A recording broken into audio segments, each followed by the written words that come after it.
Good morning, everyone, and welcome to the first session of today. My name is Buya, and I will be moderating this panel on education. It has been mentioned throughout the opening yesterday that Africa has the largest youth population in the world. This presents a large opportunity for human capital development, but also a challenge as there is a need to harness that potential. Otherwise, it could become a burden.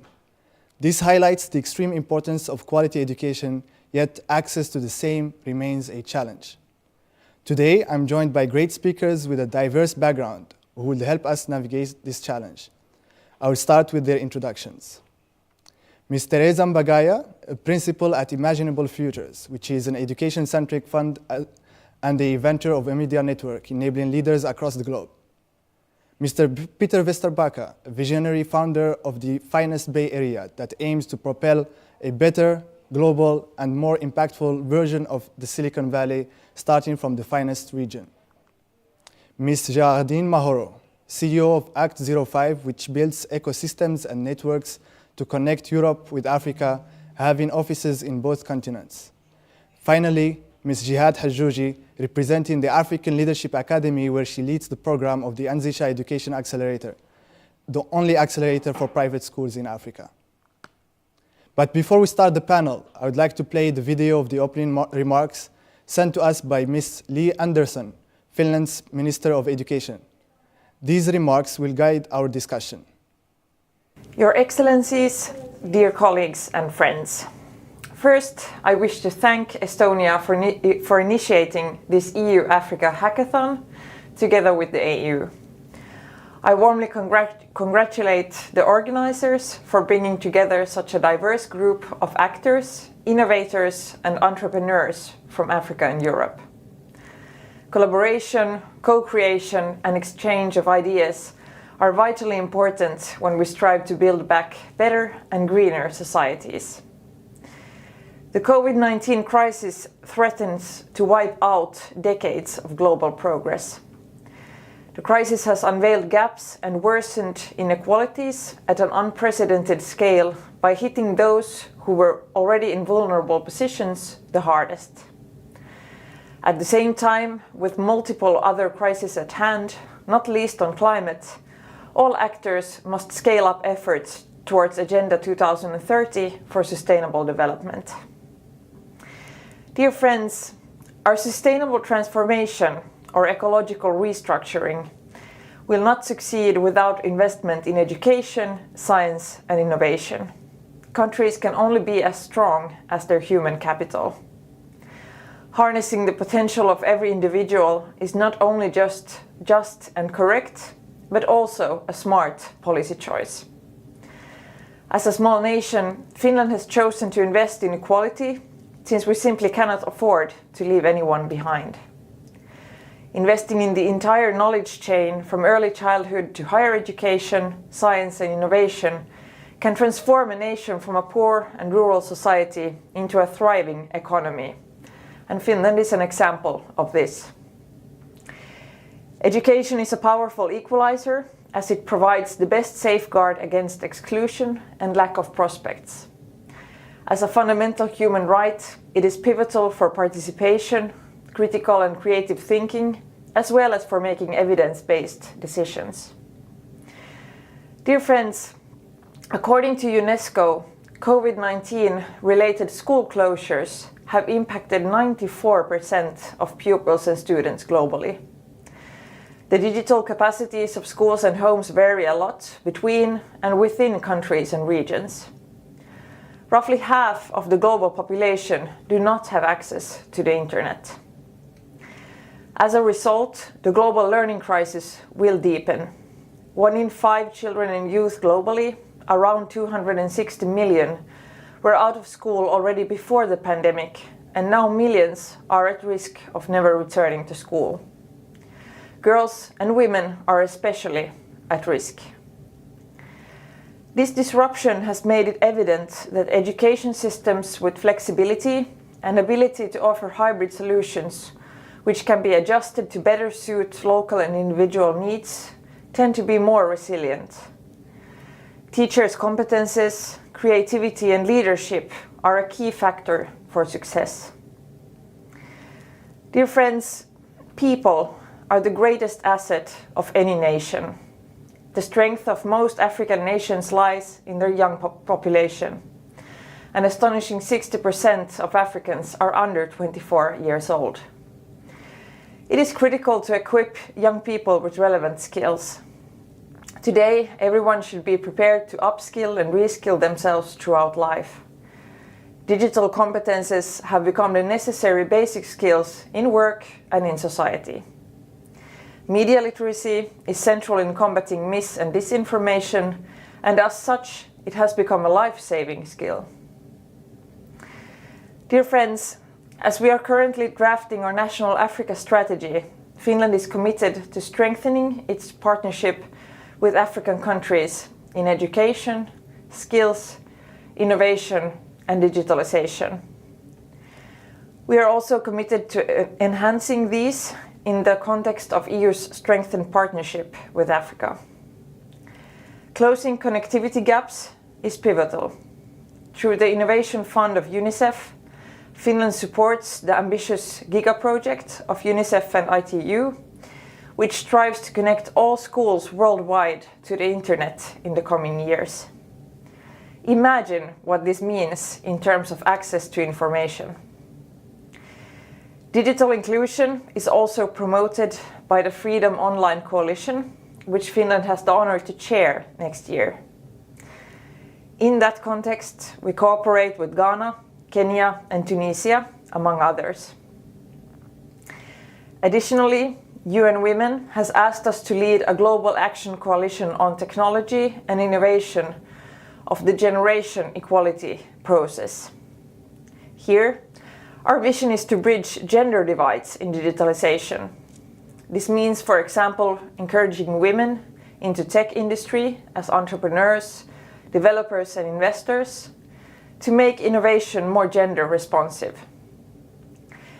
Dear friends, to conclude, every scalable innovation, every new idea and partnership counts. Our joint mission and goal can be nothing less than the survival and prosperity of humanity and our planet. That is why venues like this hackathon, where people from diverse backgrounds gather to address our common challenges, are so critical. Thank you.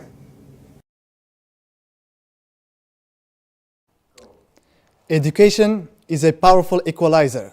Such a strong statement from Finland's Minister of Education, and a great way to kick off this panel.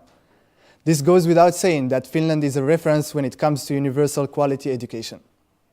I would like to invite Peter to expand further on the Finnish experience and what our beloved continent, Africa, can learn from it. Peter, to you. Yeah, well, I think maybe as a starting point, I mean, we always talk about, okay, that, we have a pretty good educational system here in Finland, and some might even say that it's kind of like the best one on the planet. But I think that also what is very important, and what I kind of like always say is that, it's not very Finnish or very Nordic, or then that it is actually that. And we actually didn't, of course, invent and create all of this ourselves, but what we have been always doing is that we've been learning from others. And we've been, going to, many places around the world, and then looking at like how education works, like in the UK, in the US, or, in Africa, or in India, in China, everywhere. And then kind of like taking the best practices and then implementing them. And we've been doing that for as long as Finland has been around, and even longer. But I would say like last 50 years have seen like a lot of development and again, learning from others. And I think that this is a very good starting point. I think that it's really important that, all of us, and also, governments, people, that we share and we kind of like learn. And then we get to this kind of like learning by doing. And then, of course, the way we built the educational system here, and I also have to say, I'm not, a pedagogue. I have no kind of like formal like expertise or training in this, but I think for me, the biggest eye opener has been, really looking at then educational systems all over the planet, and then realizing that, okay, actually what we have here in Finland is pretty good. And of course, I went through that system myself, and I have two kids, they go to school here in Finland. And then if you observe, like just the day to day, you see that, yes, we get fantastic results. If I look at my kids, they go to school, some mornings 8, some mornings 9 or even 10, and then they get home early in the afternoon. And then what do? They go out and play, and they play with their friends. And then they get back home, 15 minutes of homework, they're done. So they have basically school and life. Then I look at many of my friends, like particularly in Asia, Singapore, Korea, China, they go to school super early in the morning. They get home late, and then they do 2 or even 4 hours of homework every day. And yes, they get fantastic results, but I would say that it's maybe not so good at really learning then for kind of like life. You're maybe learning more for tests and for school, and of course that's not kind of like the intent.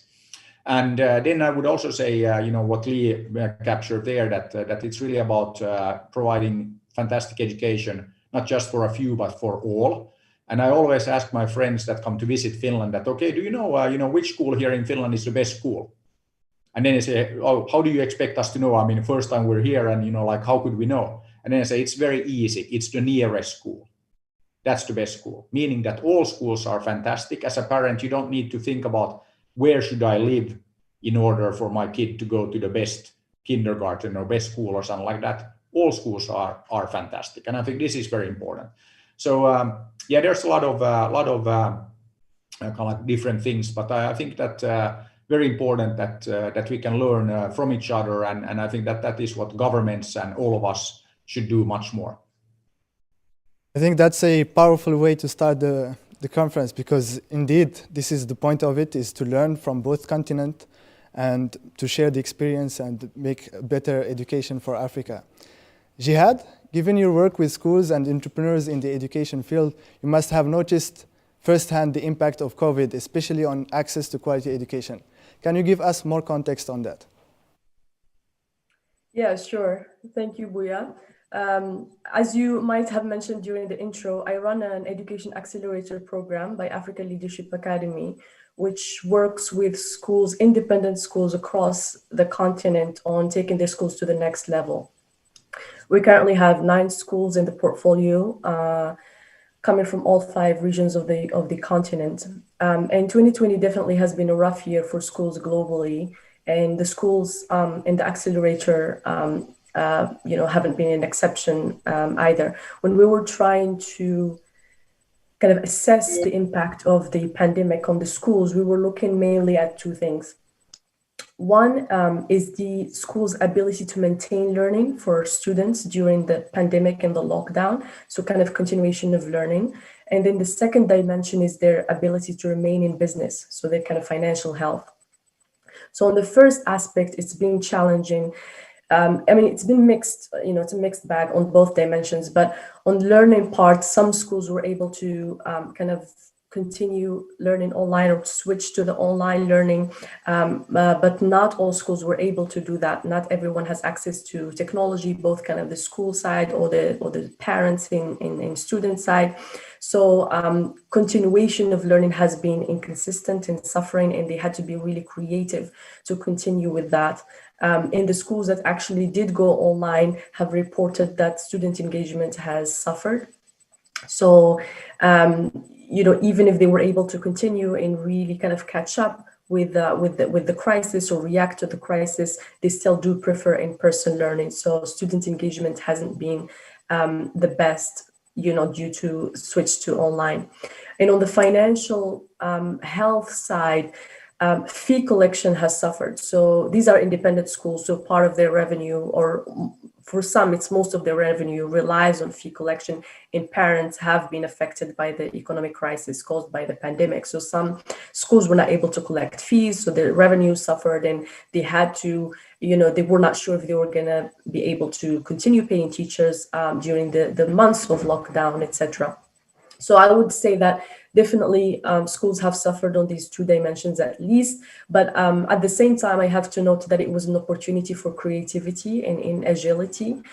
Schools that did not have technology had to be creative on finding kind of low-tech solutions to continue engaging their students during the crisis and continue learning in one way or another.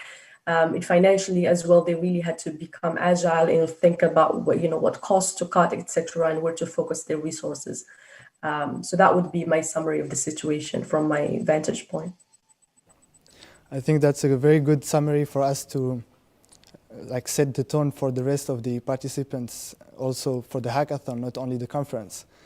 On the same topic of access to quality education, there is a massive divide between the rural and urban areas, something that the minister has brought up. Geraldine, I would like you to shed some light on that specific issue. How could we bridge the gap, and what should we invest in?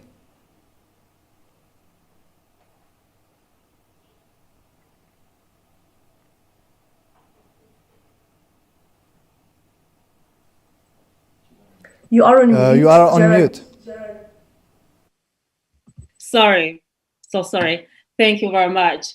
So as you said previously, I co-founded Garage48 after a few years working in several African countries. I've been covering 22 countries during 6 years, where I was working for the African Development Bank on strategic matters. And the issue were project management, but also advisory for public sector countries, government in such issues as education sometimes. And then I had an experience with private in the private sector with PricewaterhouseCoopers, and I was also doing advisory on strategy for Francophone Africa this time specifically. And I have seen, often I saw a problem of approach. It's like we don't have new problematics. We just have old problematics and we need new approaches. And if there is something that we can agree, all of us, that can be lesson learned from the COVID crisis, is our ability to question paradigm and to question things our behavior, and to think out of the box. All of us have been doing that during the COVID crisis. And I think this is what Africa have been doing all the time in different fields. And I think to fill that gap, we'll really need, I can resume it in 2 words, that will be leapfrog Africa. Because leapfrogging is an invitation to think outside the box and to, how can I say it, to bring new approaches based on the actual remark, not based on strategies, on traditional project process or traditional investment process and all those things. That's why I'm very happy to be part of this discussion and to follow the hackathon very closely, because I really hope I'm really looking for these innovative people to bring out some innovation that will answer 3 problematics for me, for new solution in education to go faster, cheaper, for more impact. I have few examples of things that I have been experiencing that can be resolved by technology, that can be resolved by digitalization, and that is a very important area of investment in Africa. That's what we do in Garage48 also here. We have an office in Brussels and Paris and Abidjan. We're actually the only African firm doing lobby and business development advisory on this kind of issue, on where to invest and how to invest in a better way and with new approaches. And the examples I saw very concrete things. It's like when I still work with the international organizations, but sometimes you have projects that are a program that are financed as a regional program, for example.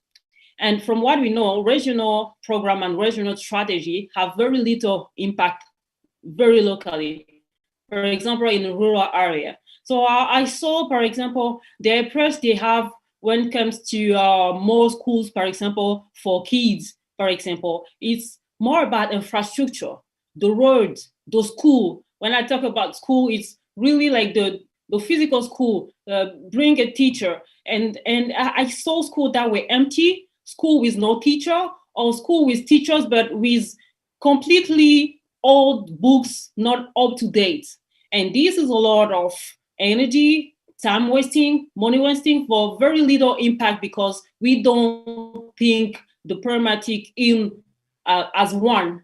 Because when I say as one, it's like a program will address the logistic problematic. Another one will talk about infrastructure. Another one will talk about how to bring girls to school. Another one, and this program are not linked. It's like different people doing their own things on their side. And this is exactly where I think technology can come in, because we have been seeing during this COVID time, especially in Mali. I'm working with the people in Mali, where Mali just opened in a university, a new university, like normal traditional university, 2 years ago. And that university is just empty. It was, empty is not, doesn't really work well, but parallelly there is Amadou Diarra that created a virtual university right before the COVID, because Mali is a country that have been through several crises, social crises. They were in a crisis environment like for 8 years before COVID crisis. So they have been being creative in how to unlock women that live in rural areas, how to bring the school to people using smartphone, so this is why I call Leapfrog Africa. We need to stop thinking in a traditional way, where we think we have to send books, we have to, I've been working on project for people that were looking for solution to bring books from here, I'm in Paris right now, to bring books from here to a locality in Africa.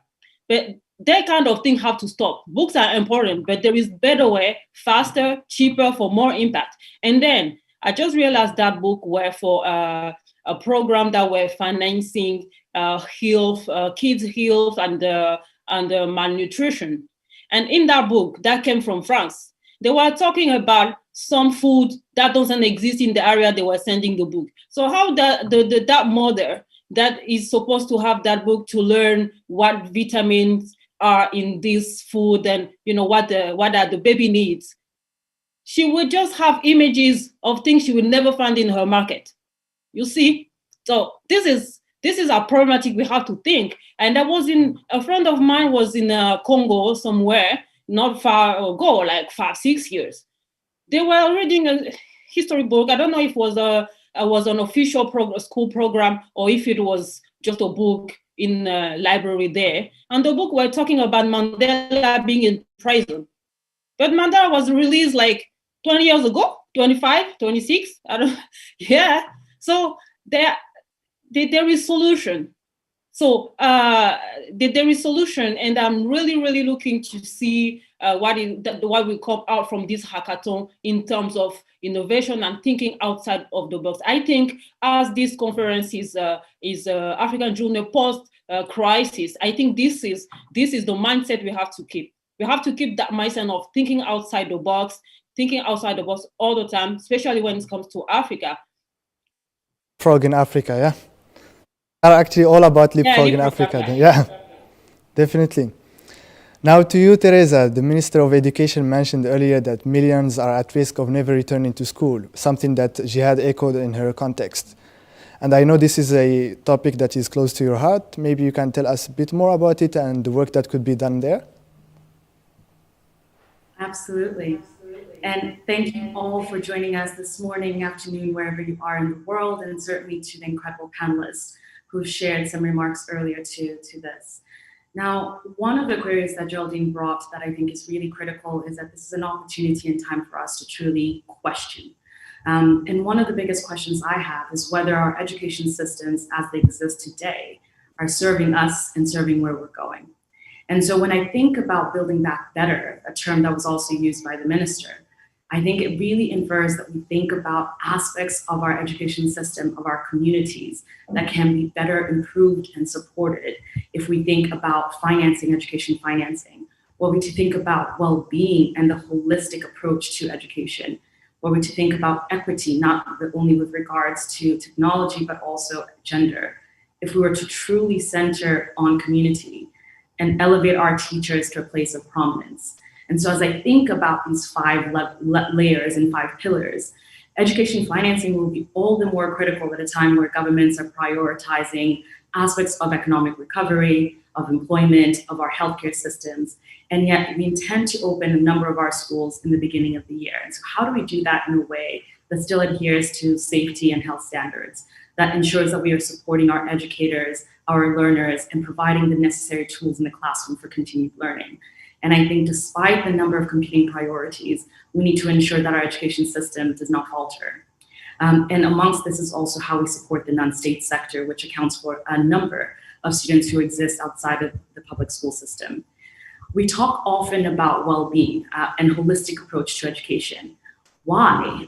It's because our education systems, our schools, are not simply rooms where education and learning transpires, but are really spaces for protection, for the provision of social services.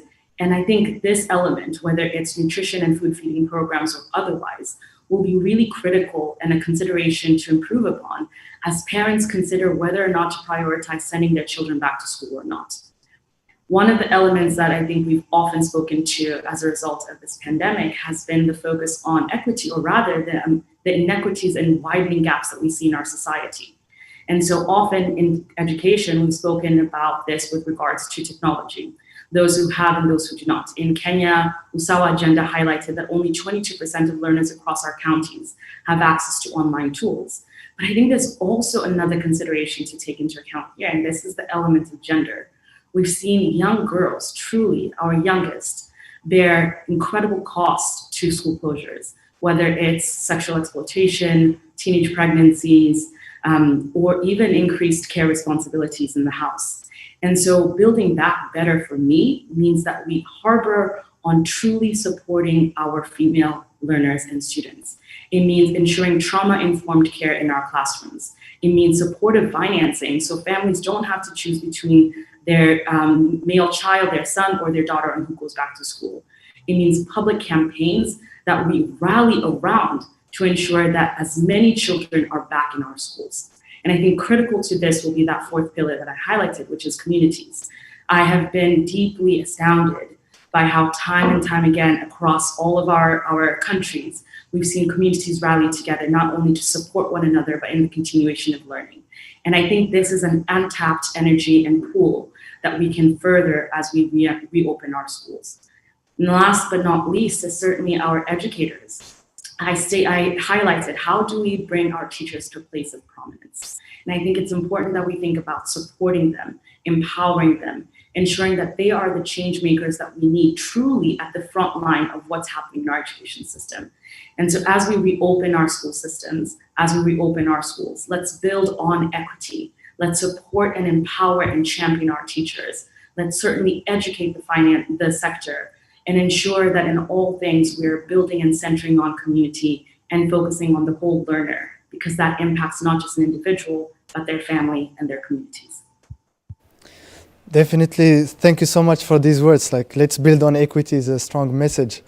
And you mentioned something around like engaging the educators themselves. And here maybe I'd like to engage Peter again on the Finnish side of things. I know they did a lot of work on giving so much respect and work on engaging teachers from across the country, and maybe you can tell us more details about that and what's your comments on this?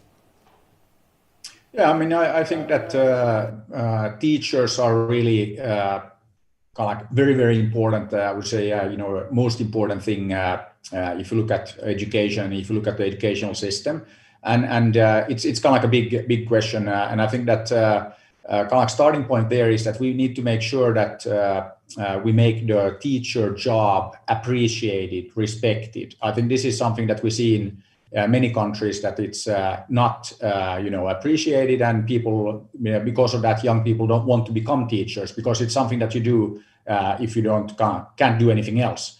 And then if I look at like the situation here in Finland, actually the teacher job is very appreciated, it's respected, it's a good job. And in fact, every year we have thousands of young people that want to become teachers but can't become teachers because it's very difficult to get into the university to study to become a teacher. And kind of like all of our teachers, even kindergarten teachers, have a master's degree in education. So we take, the teaching profession seriously. It's not something that, you don't have anything else to do, why don't you go and teach? And, this is, I think this is like super bad attitude. And I think that this also then, when we talk about like, governments and education ministries and all of that, teachers should really be at the center. And, why is the teacher job here in Finland appreciated and respected? It's because we trust the teachers. So the teachers have a lot of freedom. I mean, of course, we have a national curriculum and all of that, but it's not that we micromanage the teachers. The teachers can teach the way they feel comfortable. And again, as I said, they have the education. We've given them the training so that they know what they're doing. And I think this is something that is very, very important. Actually, one thing that we should always keep in mind that when we talk about technology, and I mean, I'm from the technology side myself and all of that, it's really important that we don't get carried away that technology will solve all of these problems. It's a little bit like in business. If we have a bad system, a bad process, if we automate that process, it doesn't become good all of a sudden. So if we have a kind of like a bad educational system, a bad approach, then okay, let's throw some iPads and computers and like some internet connectivity at it, and then let's wish and hope for the best. It doesn't work that way. I mean, that's not going to solve any of our problems. And I think that this is something that and I always use like the example of the one laptop per child. I mean, like what? Why do we think here in Europe or US, and this was like US example, that every child in Africa needs a laptop? Have you actually ever been to Africa, and do you know what is actually really needed? And I would say that if you talk about giving all kids in Africa or around the world a laptop, and of course now we would say, okay, but maybe we give them a tablet or a phone, but still we're not addressing kind of like the core issue. And I think that this is something that is very, very important. And also now that we're at this hackathon and we're going to see amazing solutions, I mean, I have no doubt about that. But it's very important that we actually know what we're doing. So this is something that I'm always a bit concerned when we have people who have no clue about education. And I mean, I'm not saying that I'm an expert. I already started by saying that I have no like formal background in this, but I try to kind of like observe and learn. But I mean, it's very like, it's even dangerous when we have people who think that this is kind of like a trivial problem. Let's throw some technology at it and it's like, we're done. It's not trivial. And that is why we need to invest, and we need to invest in the teachers. We need to invest in kind of like everything. It's not something that we can just it's gonna like get done. And I think one problem here, when we talk about teachers, this is not something that we can solve in a day or two, or even kind of like maybe in one election cycle. So then many governments are looking for a quick fix, at least, can we fix this before the next election? And it's not possible to solve all of these problems like teacher, like training and education, all that. It will take a bit longer. And I think that this is also very important that we realize that, and we have to be a bit patient. And this is something that, most governments don't have that patience because, hey, the election is coming up. Can we have a quick fix? Let's buy everybody iPads and then, it will look good, but it has like zero impact. So I think that,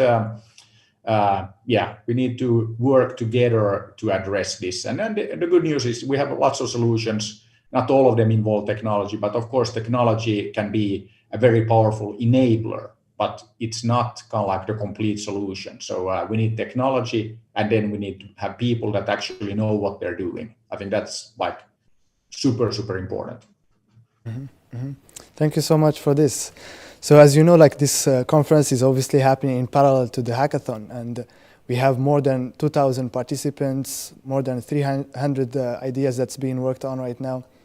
So what's the role that entrepreneurs or edupreneurs can play in like increasing access to quality education? Any case studies that you could share would be more than welcome. And I know this is something that Jihad has been also quite involved with. So there's a question open to the entire panel. Awesome, sure. I can take that one for now. So, I mean, as a segue actually from Peter, it's a nice segue because actually the work we do is specifically with brick and mortar schools. So we do love technology, but we have a deliberate focus on kind of just physical schools. So this is not ed tech, and I agree with him that definitely in devising solutions, you really have to focus on the fundamentals. And technology could be an enabler to get into that end, but not the end solution. In terms of the role of entrepreneurs or education entrepreneurs, I think it's huge. I mean, entrepreneurship is the work of problem solving. So problems are a gold mine for entrepreneurs, and I think the education field is rife with opportunities for involvement. And I think the gaps are too big for governments to solve on their own. For Africa in particular, it's both an access issue, especially when we're talking about secondary and tertiary education, and an equality issue as well, as evidenced by student outcomes when looking at international standardized tests, etc. So definitely there is room there for innovation in entrepreneurship. I think I can highlight a couple examples from our portfolio. One example that we're very much proud of is coming from South Sudan and run by a young entrepreneur, Gormajak Aniyeth, who founded in 2017 Greenbelt Academy, which was built with the vision of developing a generation of leaders and peace builders in post-conflict South Sudan. The school, is very young, just started in 2017, but has been very strong both in developing in academics. It's been, ranked number 4 nationally, but really more importantly in character development and leadership development, really for kind of the new nation of South Sudan and for the future. Another example is coming from Changwali refugee camp in Uganda, Koborwa School, which was developed by refugees, founded by refugees for refugees, and has been doing so well, has been kind of providing such a good quality education for the community, to the point that it's delivering results better, not just kind of compared to schools in the refugee camp, but really compared to schools in the district. It's been ranked in the top of its district for the past 4 years. Or so. So these are examples that highlight kind of what entrepreneurs really in constrained environments can do. And even on kind of, middle class, even in middle class, for middle class parents, there are gaps that could be filled as well. We have examples from Egypt, ACT micro schools in Egypt. We have Beehive School in Nigeria that notice that middle class parents who can afford education usually have to choose between 2 choices, either sending their kids to public school, which is, in these contexts really has lower quality education, or send them to these private international schools, which usually have more rigorous academics, but are disconnected from the local and the national identity. And, is there something in the middle? And this is where these 2 schools came in and developed these schools that have this vision for providing globally competitive education, but one that is rooted in local identity. So there are definitely gaps to fill, and I think the landscape is open for entrepreneurs to come and see where they can come in and innovate. Fantastic. Maybe also, Teresa, you could share with us some of your case studies. I know you work with entrepreneurs, you have like a wide portfolio, so maybe you can highlight some of them. Absolutely. I think we've seen truly incredible innovations from ed entrepreneurs during this time. And this has been the case prior to this pandemic and will certainly be the case well after the crisis. And so there are a few things that I've seen entrepreneurs leverage upon. The first is on building on what we have. We understand certainly the structural challenges that we face in the region. And so the role of broadcast has been incredibly important. This is both radio and television. We've seen the likes of Ubongo, for instance, scale and reach almost 17 million households, providing edutainment and localized content to families and young learners. And even in this pandemic, we're actually able to scale to 7 new countries, working both in partnership with government and the private sector. I often talk about the community and the primacy and localizing of communities, because it's incredibly important, as we've seen in this crisis. And we've seen the same to be true in the act of continuation of learning. In Kenya, we have an organization called Dignity when school closed, focused on remote training of teachers so that they could work in clusters in communities that are often without these resources, in lower income communities, in informal settlements, to reach over 12,000 learners. Certainly, we've spoken to tech. Both Peter and Jihad have spoken to needing to not necessarily lead with technology, but build upon technology in the learning pathway. And we've seen that also true with Eneza, which in just the first month of COVID in Kenya, saw almost a 4x increase in user adoption, simply because there is this craving, this need for content. And so we need to ensure that we have the necessary infrastructure, the right partnerships, the necessary financing to the sector to see more innovations like Eneza. And I think one of the areas that I'll be remiss to not mention is we know we have a youth population, 65% of which is under the age of 25. We know also that we tend to have a very singular view of what success looks like for young people. And this is going through the formal education system, going through our tertiary institutions.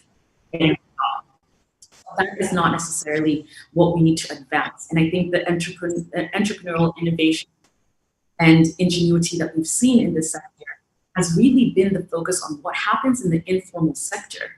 By 2050, 90% of our youth will be working in this sector. And so ensuring that there are multiple flows in between the formal and informal that allows for skills acquisition and development will be really critical. And here we have a partner, Educate, who in Kenya has worked through their Nawiri Pro platform to really train young people in high growth sectors in the informal sector. And so I'm excited to see what happens in school, out of school, what happens as a result of community. But first, we need to champion our ed entrepreneurs and ensure that there's support to this ecosystem. Wow, this is like actually a very interesting point you brought up was around these multiple flows, the formal and informal sector. And we tend to think of education as like a bracketed field as separate from others, and I'd be actually interested to hear from the others, like what's the impact and how education connects with other fields and other industries, and any reflections on that are welcome. Yeah, hey, so I think that one very important thing is that also if you look at education, that of course that is really kind of like the foundation for everything. But I always say that it doesn't really matter if you have the best education on the planet if you're not doing anything with it. And I think that it's all about like learning for life, and we need to we don't know what skills are youth will need in the future, because like there's going to be a lot of new jobs and new things that they need to know. So we just need to prepare them for whatever might come. And I think that one of the best thing with the educational system here in Finland, and I always say that at least we don't kill creativity and we don't kill initiative. So I think that we need to make sure that no matter what we do with our educational systems, that we really provide, of course, fantastic, and then a mindset, entrepreneurship. We need to foster this entrepreneurial mind. I think it's very, very important that you actually do something. And for me, entrepreneurs are people who do things. So yes, fantastic education, and then you can go out there and make that useful and put your education into use. So I think it's very, very important, and that is something that we shouldn't kind of like lose sight of why we're doing this. And I think that it's really if you ask kind of like any parent what they want for their kids, I think that they want kind of like a happy life, and a part of that, of course, then like that you have the skills, so you have a fantastic job and like all of that. So I think that let's not lose sight of the why, and the big why in this case. Fantastic.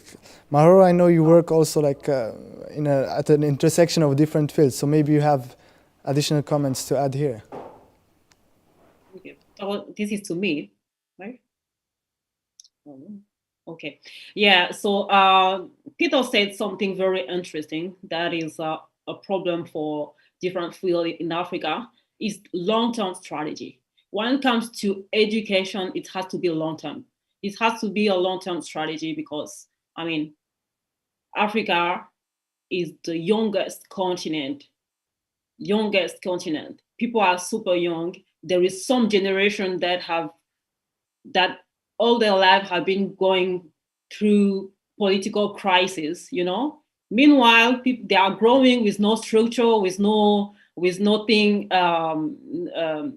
with no long-term strategy, because everything is related to political campaign and all this. So I think African leaders really have to have that ambition for our youth, to have the ambition of long-term strategy planning regarding education.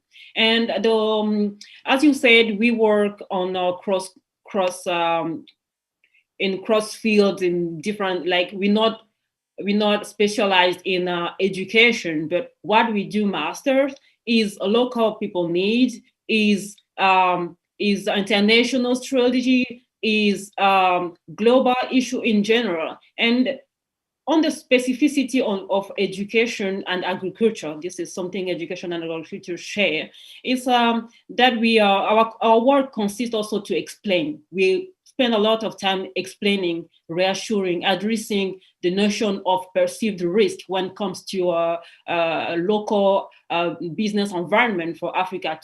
We typically tell you the right person to tell you where to put your money and to explain and reassure you that you're going to have big return on investment, because these environments they can be scary when you don't know. As Peter said, some people have never been there, or they just have a very not clear idea of what is going on. And in general, education and agriculture mostly for African, are not yet considered as investment opportunity, as business opportunity.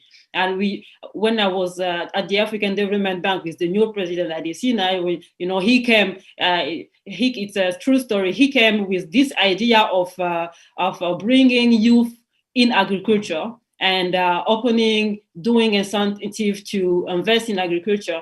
And we have been having meetings. And at the end, we were like, the question we had was like, how to make agriculture more sexier for African youth, to bring them to invest in it and to see it as a business opportunity. It's the same thing for education.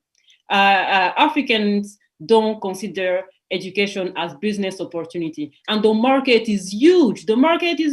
So our work consists to talk to investors, entrepreneurs, to reassure about their business environment, to facilitate and talk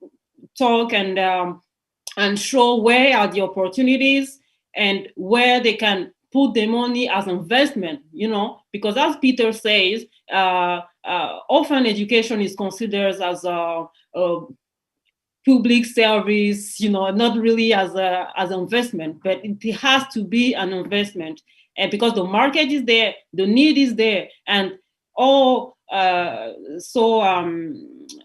think it must to be the priority for local economy, and a priority for investment. And the African leaders have to make sure to build the right tools to bring investors in that field in Africa.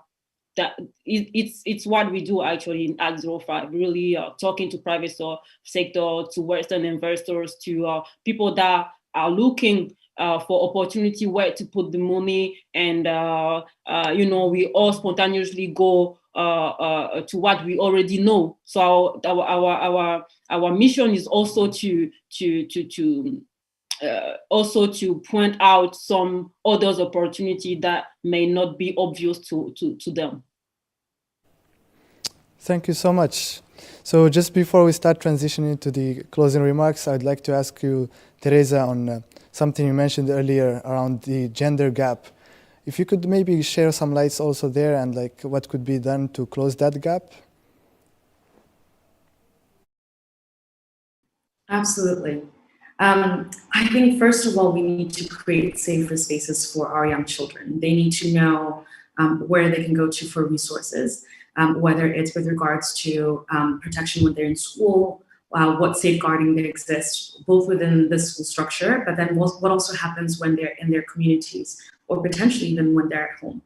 We need to ensure that there's adequate financing to support young girls to continue their education. And we need very strong public campaigns that really build on narratives that are rooted to our own culture and values, that helps to explain and share with families on why it's important to prioritize the education of their daughters. And I think this is so critical. Oftentimes, a story or a narrative can shift more within our cultural mindsets than simply policy. And so how do we marry what happens in policy, what happens within our cultures and societies, what happens at home and in school, to ensure that girls are prioritized, that they're safe spaces for these young women and girls, and certainly that we continue to champion and finance their education and their advancement and mobility through the education system, and also once through work. And I think there are a number of complications that certainly young women face once they enter and shift from the world of school to the world of work. And that in itself requires an entire toolkit of solutions. But I think as we're thinking about schools themselves, it's how do we showcase that we prioritize the education of our girls and ensure that they're back in school and that we're creating safe spaces for them to excel and to thrive. Thank you so much for these words. As we are running out of time, let's have a lightning round where each panelist share their final remarks, including maybe your hope for this hackathon and the future. I'm happy to start. To say for the entrepreneurs, for the innovators, the change makers who are part of this, we wish you certainly the best of luck. You are grappling with some of the biggest challenges that we face as a continent, and I, for one, am cheering you on, because we do know to be the change makers that we need, you have to sit centrally to the problems that you're facing and that we're facing as a continent and as countries. And so I look forward to seeing what emerges from this. And with regards to the education system, I really ask us to reimagine and to question whether or not our education system is serving us. And if it's not, what do we need to change? What reform is needed to ensure that, as Peter highlighted in his first comment, that the best school can be the nearest school to each and every family and community.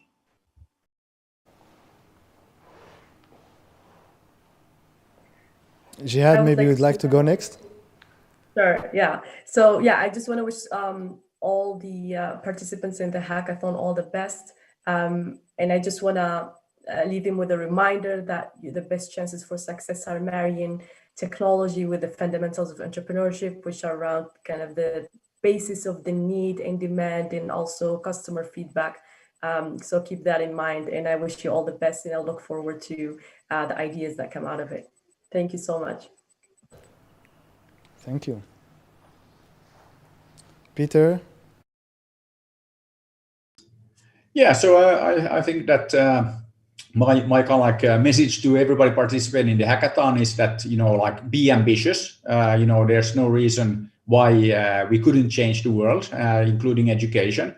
And always like to say that it's the job of us, slightly older people, to make sure that we keep the governments and the old people out of the way while the young people change the world, and in this case, Africa. So we have a big responsibility on our side as well. Yeah, let's make things happen. Thank you. Jahadin?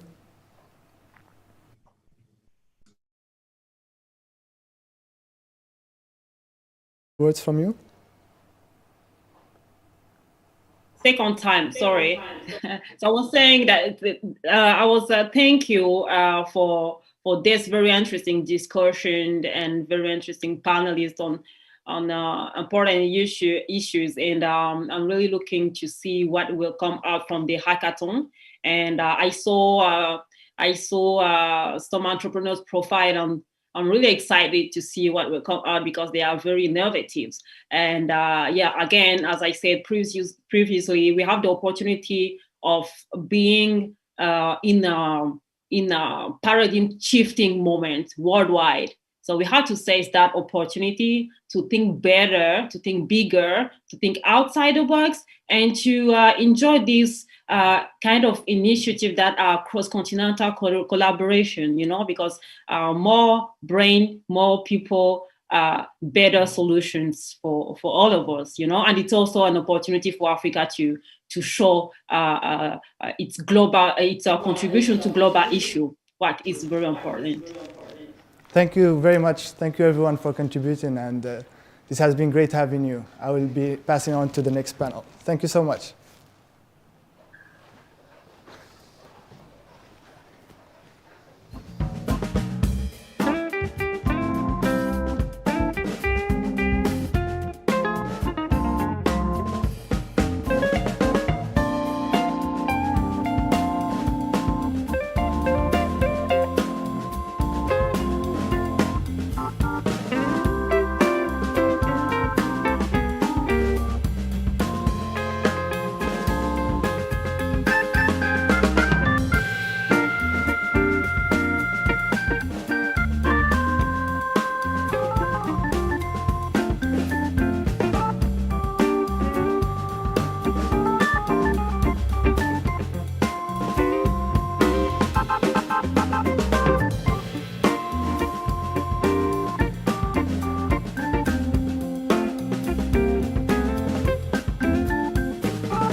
Welcome back, everyone, to the second panel on the EU-Africa, the post-crisis journey event.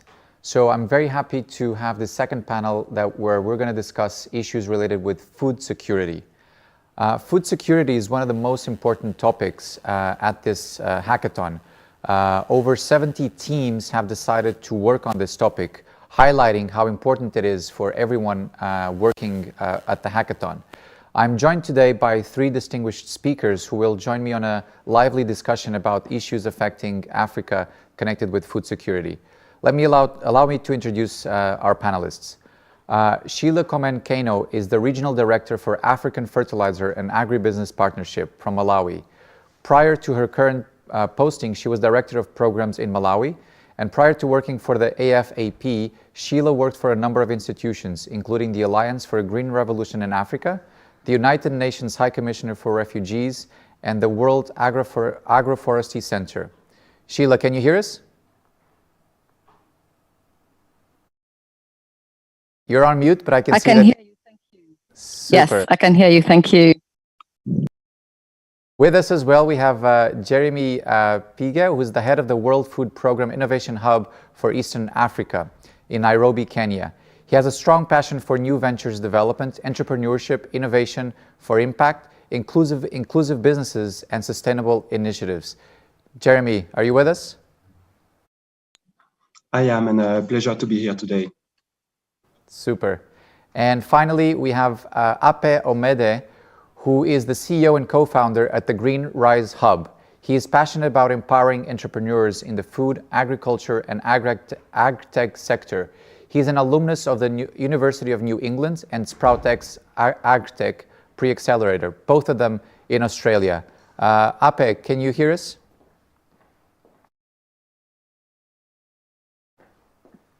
Yes, I can hear you. Super. So let's begin by each of you at home, giving us a little bit of a background of your role and what work you're doing currently when it comes to food security in Africa. Sheila, perhaps we begin with you.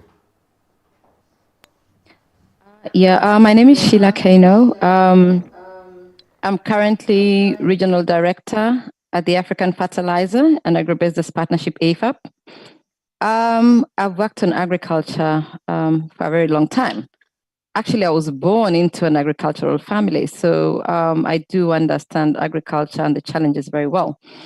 I have worked at the World Agroforestry Center, ICRAF, where there was a lot of research being done, so I worked very closely with scientists. I have worked at the Alliance for a Green Revolution in Africa, which is AGRA, focusing on seed systems, covering 17 countries. So I have had exposure around the continent. And at AFAP, focusing on fertilizer and agribusiness value chains, have had the opportunity to also work across sub-Saharan Africa on this issue. So I have a great understanding of issues that particularly affect the smallholder farmer. Thank you. Thank you for that. Jeremy, tell us a little bit about the work that you're doing at the World Food Programme. Yes, thank you. So I'm leading the WFP Innovation Hub for Eastern Africa that we actually recently launched, so a couple of months ago. So the World Food Programme is a leading humanitarian organization with a double agenda of saving life and changing life. So we deliver food assistance in emergency, but we also work in many countries with communities to improve nutrition and develop food system. So I'm focusing on Eastern Africa, and it's one of the key regions where WFP operates. So even though it's home to only 4% of the world population, it accounts for around 20% of the total global number of acutely food insecure people. So the number of people facing food insecurity in the region actually increased significantly in 2020. So it went from roughly 24 million to 42 million, primarily driven by locust outbreak, COVID-19, severe flooding, and conflict and insecurity. So we know that to address the strong food security challenges that we face in the region, but also in the world and across sub-Saharan Africa, innovation is key. We need to challenge the status quo, and we need to operate differently. So that's why this innovation hub has been created.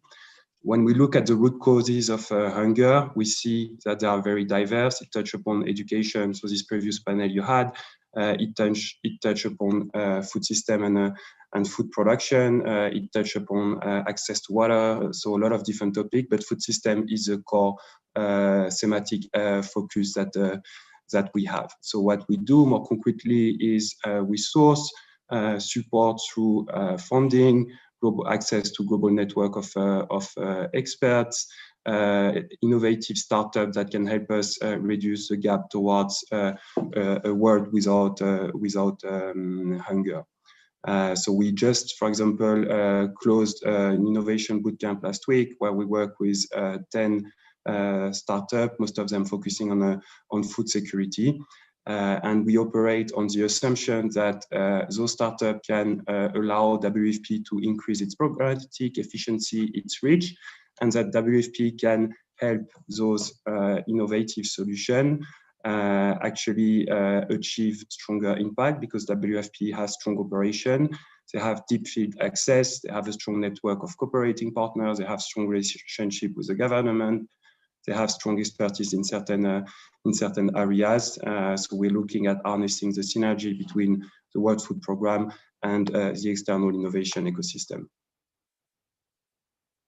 Apet, tell us a little bit about the work that you're doing at the Green Rise Hub and what's it all about? Thank you very much, and welcome everybody. So my name is Apet Omede, and I work in the interface between research and innovation. And from the angle of research, I work in the animal industry, where my main focus is developing strategies for the animal nutrition industry, especially with respect to early nutrition in monogastric animals. So as a result of that, I'm currently also working as a Marie Curie Fellow at Agriculture and Food Development Authority in Ireland. But on the innovation aspect, I lead the team at the Green Rise Hub.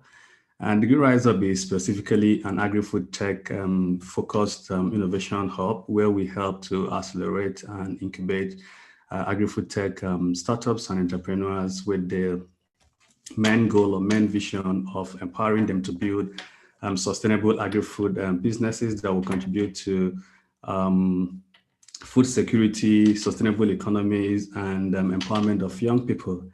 And in the past months, we've been working to achieve that. We've had the opportunity to run some training programs for, excuse me, some training programs for young people who are working in agri-food tech entrepreneurs. Sometime in February this year, before COVID set in, we had the opportunity to train young people to prepare them to submit applications to the Tony Elmelo Entrepreneurship Program, those who are working on agri-food tech solutions. And between June till October, we had the opportunity to work with 14 agri-food tech startups to incubate and accelerate them to build their businesses. We brought in young people with ideas stage businesses, and those who are at the early stage businesses to give them access to business development trainings, mentoring opportunities, and network to potential funding opportunities as well. And just about 2 weeks ago, we concluded another aspect of our program that we engage in to help empower young people to contribute to food security, which is the Future Agro Challenge, where we had about eight young startups come on board to receive intensive mentoring opportunities and have opportunities to pitch their ideas to judges as well. And a winner emerged who will have an opportunity also to get involved in a global agripreneur summit early next year. And that will also give him enough access as well to potential investors and network with other stakeholders in the ecosystem. So basically, our work at the Green Rise Hub is to support agri-food tech specific entrepreneurs to build sustainable businesses that will contribute to food security and sustainable economies across Nigeria, and hopefully in the future we'll extend it to other parts of Africa. Thank you so much for that.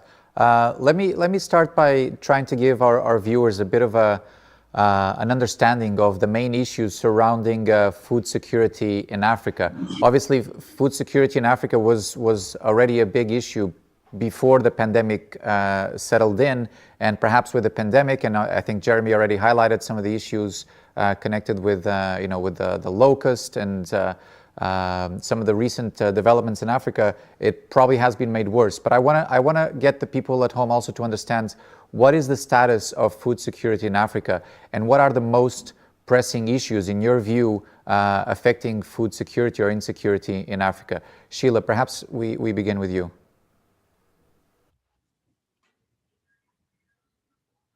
Sheila, sorry, you're on mute. Yeah. Sorry, yeah, sorry.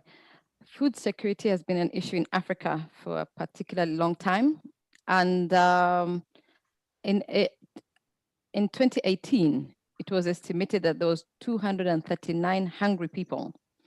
But as the conference has highlighted, those acutely suffering from food insecurity are about 73 million. So we have very many people going to sleep without adequate food intake. So Africa has a long way to go.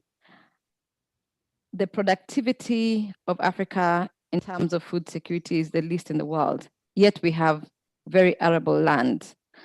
And the issues that really outstanding in terms of what the issues are around this are climate change. Climate change is at the forefront of this. Technology and education is an aspect that needs to be looked into. Poverty and finance. We find that we have very many impoverished people.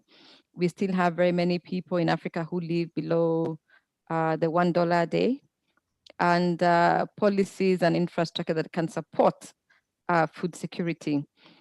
So this particular conference is focused on solutions around technology and digital solutions that are able to help Africa be able to grow more food. Africa remains a food importer, yet we have the most arable land in the world at the moment. So focusing on the particularly climate change. With climate change, technology can be used to support and bring forth solutions that farmers are able to access to be able to understand their farms better. We have weather indexes, we have crop right now through satellites, through using drones, we are able to understand better what the farms look like, what the particular ecologies look like, what the rain patterns are, and these need to be tapped into more. As Jeremy rightly said, we've had, COVID-19 this year. We've had the locust invasion. We've had conflicts. We have the Sudan conflict. We have the Ethiopia-Tigray conflict right now. We have conflict in Nigeria, and there's conflicts around the continent that also affect food security. So there's very many, very many pieces that break down food security in Africa. Inputs, access to quality inputs is still an issue because of infrastructure to the last mile. We have farmers further inland who still only access indigenous inputs for them to grow. They don't have access to quality inputs. They don't have access to extension services. They don't have access to markets. So, and land also remains an issue. Many farmers don't have access to even more than like half an acre. And we expect farmers to be able to, first of all, feed their families, feed themselves, before they can even take some to market for surplus. So the issues affecting the African smallholder farmer particularly are very immense. We still have farmers not connected to digital solutions, so they're unable to access information around how their farms can produce better. So they are still relying on old age information to produce food. So there's still a lot of untapped opportunities in Africa. Infrastructure needs to get to the last mile for smallholder farmers to be able to tap into these technologies. And at the same time, most of the farming community still uses a basic phone. So even when we are trying to provide them with the information that they require, it has to be at that basic level. But we are seeing the growth of smartphones in this in Africa to be able to push some of these applications across. But for now, infrastructure policies, so governments need to be at the forefront of this. So yes, Africa remains food insecure. We have very many living below the poverty line, and the pressing issues are really climate change, political will, and access to technologies that are way out of reach for farmers in a language that they can understand. Thank you. Yeah, Sheila, I think you touch upon very, very important topics, and I think it follows a little bit the same discussions that we heard yesterday at the opening, this sort of transversal issue of the digital divide, of how perhaps we have the tools, we have the information, but it might not reach the farmers when they need it because of a lack of access to the digital tools. Smart Africa yesterday was talking about their plan to make access to the internet and infrastructure investments in all of Africa, but it's not there yet, right? And I think we had this discussion prior with you as well, that we can't wait until every farmer in Africa has a smartphone. So Jeremy, I want to put it to you, since you're leading the hub, the innovation hub at the World Food Program. We keep looking for technological solutions, but is technology the savior? Is technology the one who's going to make it all better, or are we putting too much faith in the role of technology here? Yes, thanks a lot for this question, and Sheila, very good points that you mentioned. So I think before diving into this question, so the big difference between Europe or US, Northern America, and so on is that smallholder farming accounts for 80% of all farm, and most of the land cultivated in sub-Saharan Africa. Yeah, so food production rely a lot on smallholder farmers that have 1 to 2 acre in size in terms of land. So obviously reaching those people when level of digital penetration is actually low is very challenging. So one thing that we saw, and one thing that we are trying to leverage, is extension worker. So basically allowing those farmers to have access to those extension services, which are in a way account manager, to allow those extension workers to do the linkage with market, to do the linkage with input supplier. So I think those intermediaries in the food value chain are actually key in the medium term to allow us to bridge a gap. Yeah, because it's way easier. So usually the ratio is around 1 to 400. So one extension worker is going to take care of around 400 smallholder farmers. So this is a strong multiplier, and that's basically our main contact point when we try to introduce new technology that can increase the yield of the farmers, that can allow them quicker access to the market, that can allow them to find the best moment to sell their crop and produce and so on. So yes, short term, it's not possible to come up with digital solution for smallholder farmer. A lot of them have a very basic phone, or some of them might have smartphone, but with very limited capacity and limited internet coverage. But those extension service workers are actually key. And one other point is that when I look at the potential to increase food security, I think it's going to come from two streams. One is going to be technology, and maybe Africa is going to be able to make a big jump forward and basically accelerate through a lot of normal steps that economies in Europe actually went through. And the other one is just to look also at ancestral technology as a solution in the short to medium term before penetration is actually higher and we can bring digital services to those smallholder farmers. Thank you, Jeremy, for that. Ape, what's your take on this? What's your take on the faith we have on technology to come in and solve this issue of food security? You probably have seen a lot of different ideas come through your accelerator. You have experience from accelerators outside of Africa. There are specific challenges with trying to get the technology solution off the ground in Africa. What's your take on this?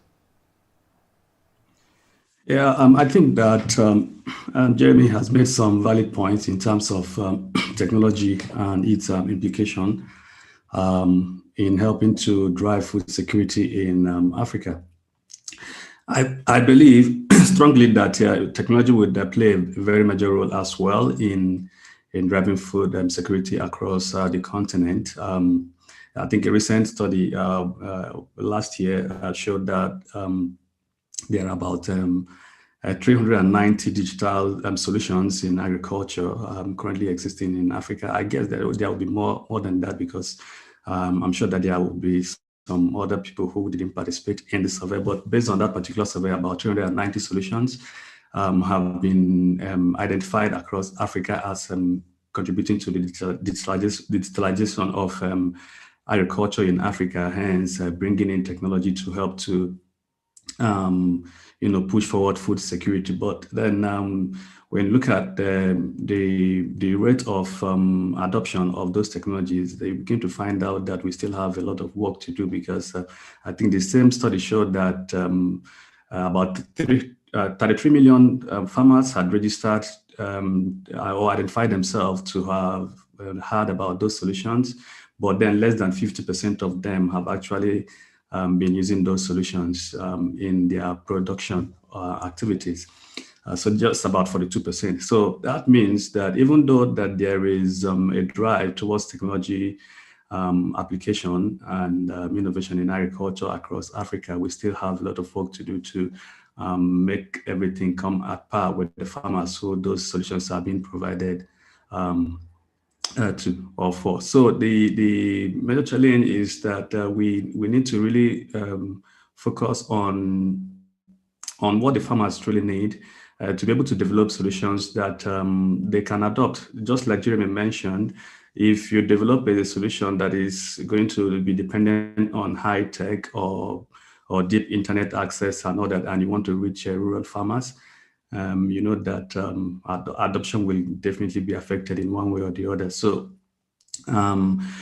technology has potential to contribute to food security, but what we would encourage or would want to see in developing those technologies is to work closely with those farmers to truly identify what the needs are, and then trying to tailor solutions that will meet those needs. And another challenge with technology being able to actually contribute to food security is access to data.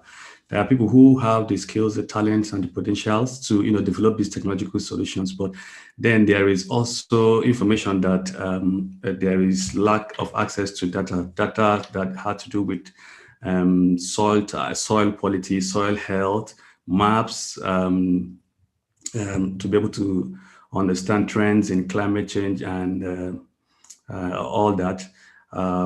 There is also issue of skills of those who are involved in developing this technology.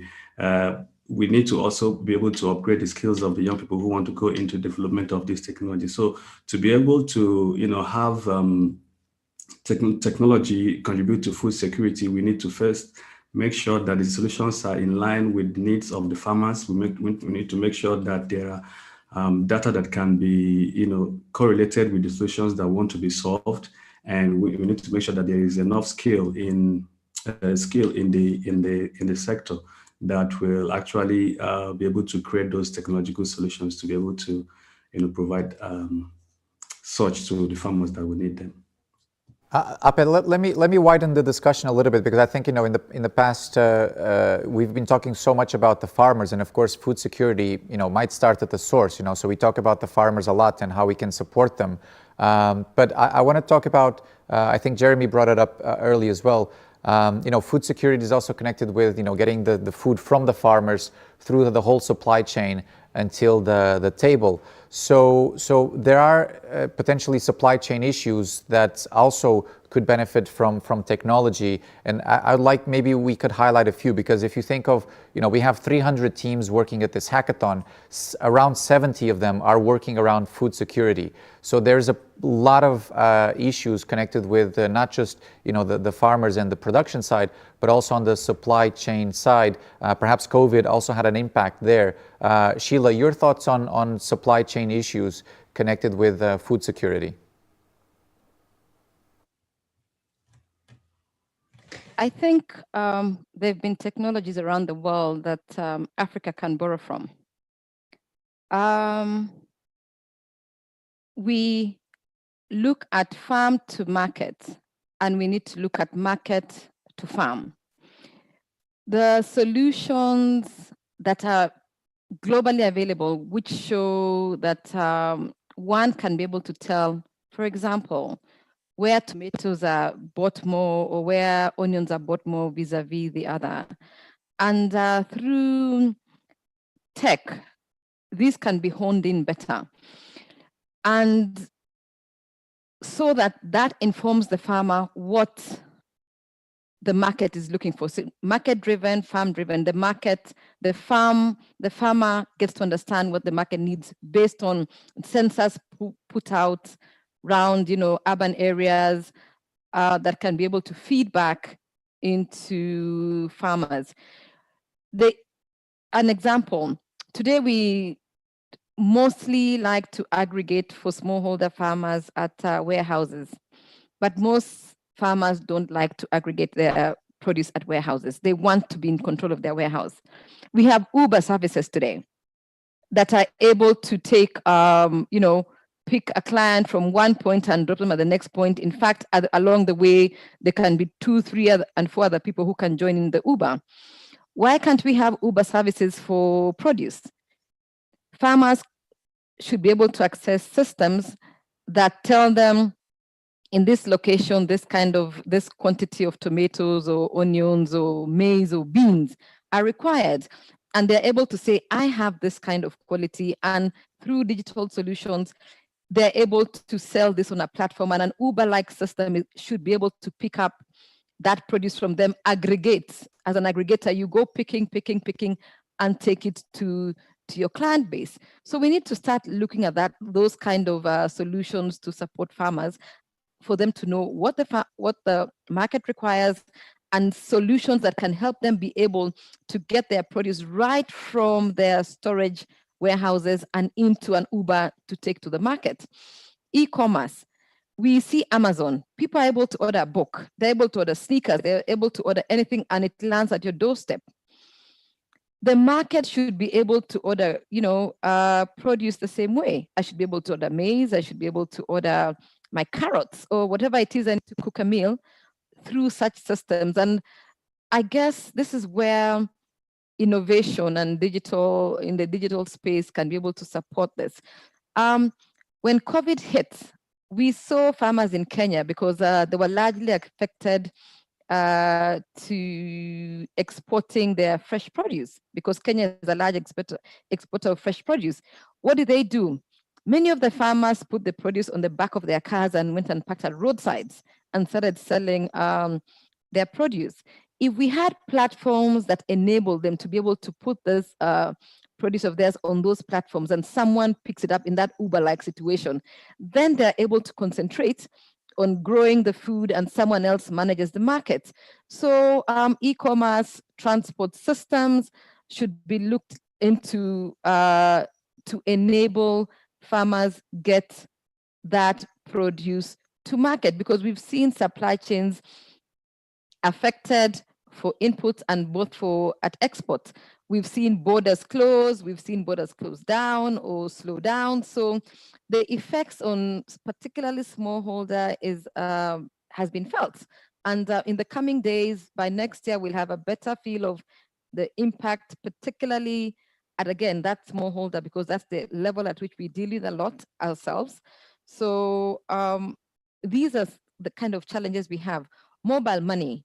Mobile money is another app that is really, really getting expanding in Africa. And I'll go back again to Kenya. Kenya has showcased that, and East Africa, because when you look at most of these tech solutions in agriculture, they are concentrated in East Africa. They need to be scaled out to the rest of Africa, but most of them are in East Africa.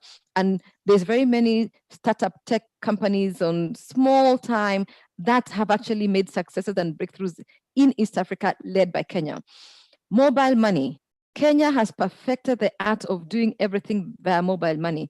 Today, you're able to order produce from a farm. You can order your honey, you can order commodities. You pay for it on mobile money, and you're able to book your produce. Either it can arrive at your doorstep or you can pick it up at the bus stop. These are still very informal, but they need to get more formalized, so that it's business to business, being able to send money through this kind of channels and being able to order online, to be able to to receive what you've ordered without having to move. So there's a lot of untapped potential. And as Ape said, 33 million farmers are today connected on the system. We know Africa has more than 250 million farmers, smallholder at that level. So there's a lot of untapped potential that digital can get into to be able to serve smallholder farmers on the supply chain, both in, extension, and out. Thank you. Yeah, I think the supply chain issue. There's a lot of room to play for startups and innovation. Jeremy, I think the ball is on your side because Sheila mentioned East Africa and specifically Kenya as being the sort of center for a lot of these innovations, and the World Food Program has a center there. Perhaps the pressure is also how to get that knowledge and solutions out of that East Africa. So I'll put it to you, not so much on the technical side, because I think Sheila made a very good point of highlighting, Uber, Amazon, and these different applications. So that I assume there is role for technology, but maybe Jeremy, I'd like you to focus on perhaps the business models that would allow some of these startups, some of these innovations that could play a role in the supply chain issue. Are they available in Africa? Is the playing field there for these startups to come out of hackathons like this and programs like yours and accelerators like APE's accelerator to play in Africa? Yeah, thanks a lot. Very good question. And Sheila, you mentioned a lot of very strong points on marketplaces, on traceability along the supply chain, and so on. And indeed, Kenya is a very fertile ground for innovation, where a lot of new product and approaches are actually tested.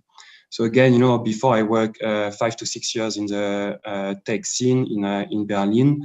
One of the main differences I see here in comparison to more developed ecosystem is that you can't just come up with a product innovation, right? So you need to have very strong operating model. You need to have very strong business model, because you're going to develop a solution and try to implement it in an ecosystem which is still imperfect and developing. Now, when we think about business model, especially like for smallholder farmer, that's something which is very difficult because, as both Ape and Sheila mentioned, they have very low income, like below $2 for a lot of them. So it's actually very difficult to monetize your innovation. So when you think about innovation, it's really key to try to think, okay, how is it going to work operationally? How do we manage to reach to such a high number of smallholder farmers? And the second thing is how and which part of the value chain can we actually monetize? And often the solution is going to be on monetizing the stakeholders that have the highest willingness to pay. So if we think about smallholder farmer being connected to marketplaces, maybe through extension worker from which larger food transformator or retailer and so on can source from. The monetization needs to happen on this side because they have the one that have the purchasing power. So this is actually a key challenge in the region. We see a lot of very strong innovations that deliver very strong value to smallholder farmers, but they're actually subsidized by governments, by traditional donors. And they are not market-driven per se, because this is very challenging to achieve. So I think with this hackathon, please do think about a product that creates value along the value chain, be it on the food production or food distribution, but really try to spend some time on how can we actually monetize this and turn this into a profitable business model, because this is one of the toughest questions to crack. But I want to ask specifically Jeremy and Ape. Do you share this view that Sheila had about a lot of these innovations being concentrated on East Africa and they don't follow to the other countries? Or and then again also maybe for Ape, since with your hub, why is it in East Africa? Why is it not outside? Yeah, I think it's true. Several studies have shown that most of the innovation are concentrated in East Africa. I'm not truly sure what would have been the cause, because if you consider a country like Nigeria with our large population, that such drive should have taken off from Nigeria. But if you ask me, I would say probably that one of the reasons would be lack of interest in the young people who are involved in developing this technology, working in the field of agriculture. So Nigeria is a very diverse country with a lot of energy and different kinds of resources.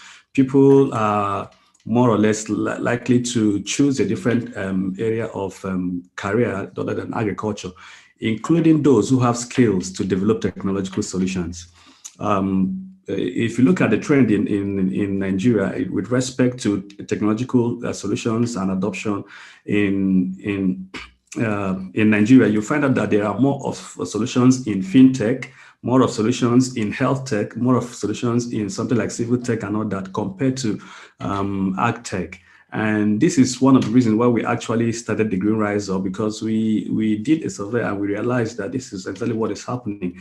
Young people who have skills to develop solutions are more interested in other aspects where they think that they will make money maybe much more faster.